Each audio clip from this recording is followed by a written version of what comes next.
नमस्कार प्यारे साथियों, मैं हूं आपका दोस्त कौशल प्रजापति। स्वागत करता हूं आपका अपने यूट्यूब चैनल रोशन मो क्लास में।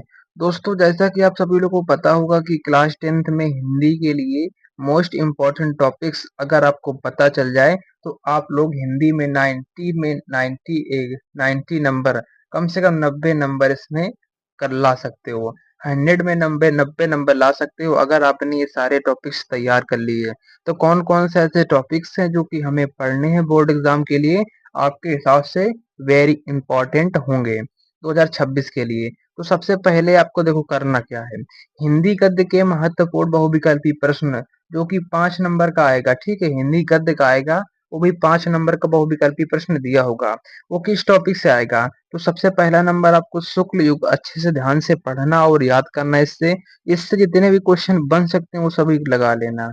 इसके बाद शुक्लोत्तर युग से क्या-क्या आता है भैया, तो उससे आपको सारे क्वेश्चंस तैयार कर लेना। एक आपको ऐसी वीडियो आएगी जिसमें सारे शुक्ल युग के, शुक्लोत्तर युग के और उसकी रचनाएँ, तो टोटल हम आपको कवर करवा देंगे। मतलब हिंदी गद्य के सभी इम्पोर्टेंट क्वेश्चन वो सभी कवर हो जाएँगे, ठीक है?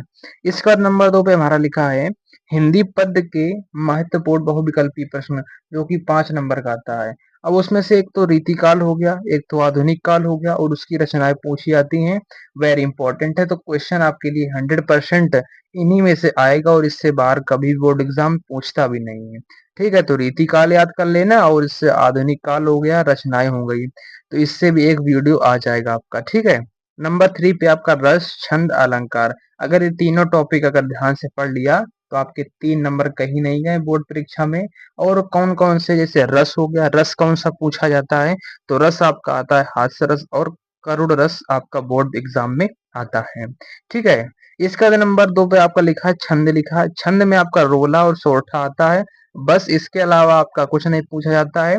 बस रोला अगर सोरठा तैयार कर लिया तो 100% गारंटी है कि इसी में से क्वेश्चन आपको देखने को मिलेगा, तो तैयार ज़रूर कर लेना। इसके बाद अलंकार में आपके सामने लिखा है कि उपमा अलंकार, रूपक अलंकार, उत्प्रेक्षा अलंकार। अगर तीनों अलंकार याद कर लिए ना, तो तीनों अलंकार याद कर लिए तो ये आपके हिसाब से वेरी इंपॉर्टेंट है 2026 बोर्ड एग्जाम के लिए, ठीक है? तो 3 नंबर आपका यहाँ से पक्का हो जाता है। इसका तो नंबर 4 पे हमारा दिया गया है उपसर्ग। उपसर्ग और प्रत्यय। उपसर्ग आपका शब्द के आगे लगता है, जैसे आपका शब्द हो गया, उपशब्द हो गया, कोई शब्द है तो उपसर्ग शब्द के आगे लगाया जाता है। और जो कि प्रत्यय होता है भैया, वो कहाँ पर? उस शब्द के बाद में लगाया जाता है। तो इतना सभी को पता होना चाहिए, ठीक है? जैसे ये लिखा है आप इसमें लिखा अचर, अचर लिखा है ना, तो आ जो शब्द है ये क्या होगा? उपसर्ग हुआ, ठीक है? उपसर्ग आगे लगाया जाता है। इससे 2 नंबर का आता है। इसके बाद समास से आपका द्वंद्व समास हो गया।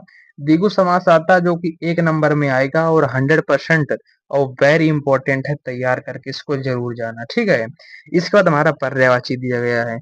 पर्यायवाची आपका 1 नंबर का आता है, तो तैयार करके ज़रूर जाना, वेरी इंपॉर्टेंट टॉपिक है। इसके बाद तत्सम और तद्भव शब्द। तत्सम एवं तद्भव शब्द जो कि 1 नंबर का आता है और 100% बोर्ड एग्जाम में क्वेश्चन आता है, तो तैयार करके ज़रूर जाना है, ठीक है? इसका नंबर 5 क्वेश्चन पे हम आ जाते हैं, क्या लिखा है? संस्कृत व्याकरण। अब ये संस्कृत व्याकरण से क्या आता है? सबसे पहले तो सर्वनाम तैयार कर लेना। सर्वनाम वो भी किसका? तद और युष्मत का। बस इससे बाहर कभी भी बोर्ड एग्जाम नहीं देता है। तद और युष्मत का तैयार कर लेना, आपका 1 नंबर यहाँ से आपका तैयार होने वाला है। इसका नंबर 6 में वाच्य में क्या आएगा देखो?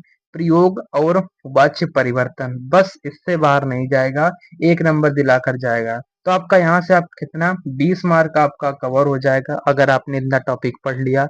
खंड का 6 टॉपिक अगर पढ़ लिया, अगर ऊपर से आपने देखा होगा अभी तक, यहाँ से लगाकर, अगर यहाँ से लगाकर आपने कहाँ तक, यहाँ तक नंबर 6 टॉपिक तक अगर पढ़ लिया तो 20 नंबर का आपका जो ओएमआर सीट पर आता है तो वो आप लोग कर ले जाओगे, ठीक है? और इसकी एक स्पेशल वीडियो आएगी, तो वीडियो को पूरा जरूर देख लेना।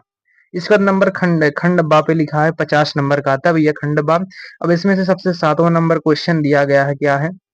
महत्वपूर्ण गद्यांश। अब ये महत्वपूर्ण गद्यांश 6 नंबर का आता है और उसमें से कौन सा इंपॉर्टेंट है देखो? मित्रता। सबसे पहले आपको मित्रता और ममता 2 चैप्टर्स आपके लिए वेरी इंपॉर्टेंट है बोर्ड एग्जाम के लिए। मित्रता के लेखक कौन है? आपके सामने लिखा है रामचंद्र शुक्ल हैं। और ममता के लेखक कौन है? जयशंकर प्रसाद जी हैं। कौन है? जयशंकर प्रसाद हैं। तो इम्पोर्टेंट है, तैयार कर लें, ठीक है। इसका महत्वपूर्ण पद्यांश कहाँ से आता है? वो भी 6 नंबर का आता है। आपके सामने कुछ चैप्टर्स हमने लिखे हैं, तो 4 चैप्टर्स लिखे हैं, तो इससे बाहर नहीं जाएगा। तो इससे बाहर कभी भी नहीं जाएगा, तो तैयार कर लेना। नंबर 1 पे लिखा पद। पद के जो रचयिता है वो सूरदास ही हैं। कौन है? सूरदास है। और 100% पद, धनुष भंग, भक्ति नीति, स्वदेश प्रेम, इनसे तैयार कर लेना।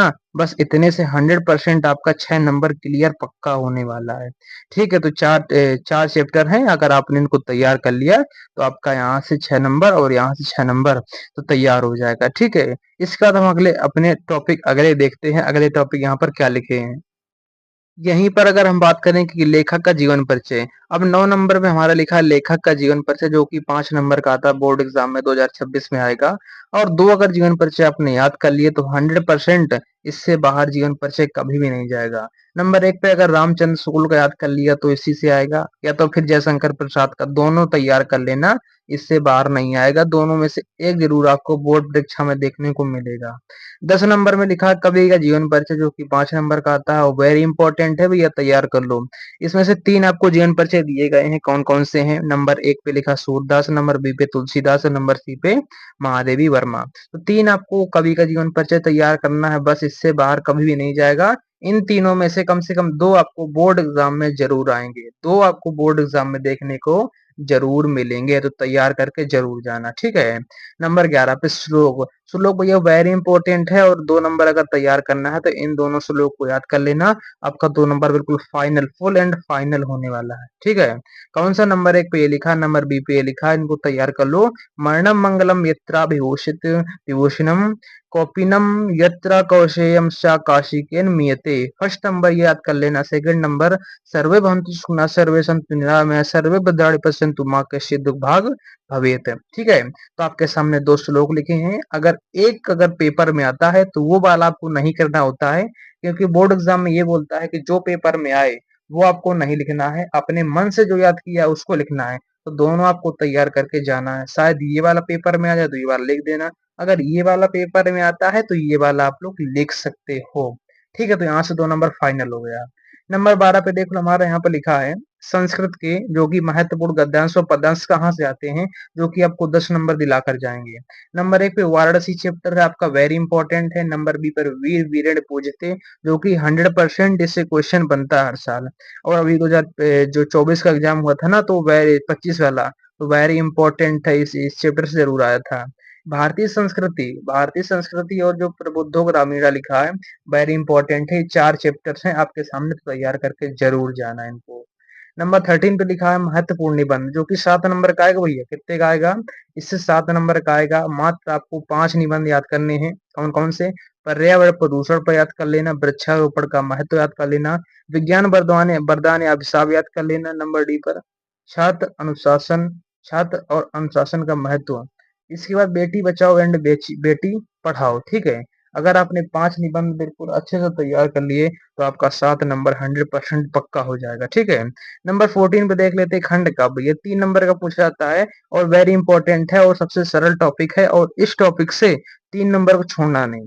खंड कब कैसे आता है? खंड कब आपके जिले के हिसाब से आता है, जिले के हिसाब से आता है। तो जिस भी जिले से अगर ये वीडियो देख रहे हो तो अपना जिला, अपना नाम, सारा कुछ कमेंट कर देना, तो हम आपको यहाँ से खंड का बता देंगे कौन सा खंड का आपके जिले में आने वाला है, ठीक है।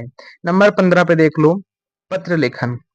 अब भैया इसमें होता क्या है? पत्र लेखन देखो, 3 आपको पत्र तैयार करने हैं, इससे आपका पत्र भी तैयार हो जाएगा। फॉर्मेट एक ही होता है, लेकिन तीनों देख लेना, ठीक है। एक बता देंगे फॉर्मेट कैसा होता है। शुल्क मुक्ति पर पत्र, बिजली समस्या पर पत्र और सफाई पर पत्र। अगर आपने 3 पत्र तैयार कर लिए तो यकीन मानो इन तीनों में से 100% एक पत्र जरूर आएगा बोर्ड एग्जाम में। और अगर आपको पत्र का फॉर्मेट, अगर लेटर का फॉर्मेट पता है तो आप लोग कोई भी लेटर आ जाता है तो आप लोग आसानी से कर सकते हो। और फॉर्मेट कौन बताएगा? और फॉर्मेट हम बताएंगे, ठीक है।